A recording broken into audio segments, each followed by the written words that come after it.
Welcome to my channel.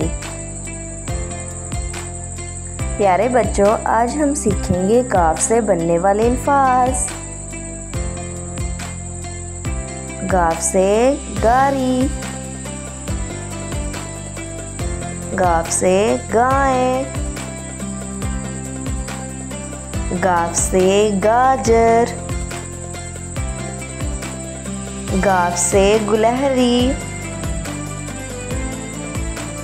गाफ से गोभी, गाफ से गुड़िया,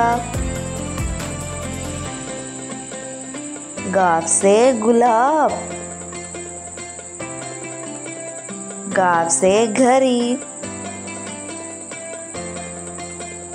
thanks for watching my videos. अगर आपको हमारे वीडियोस पसंद आ रहे हैं तो इन्हें लाइक करें, शेयर करें और सब्सक्राइब करें। मिलते हैं नेक्स्ट वीडियो में, तब तक के लिए अल्लाह हाफिज़।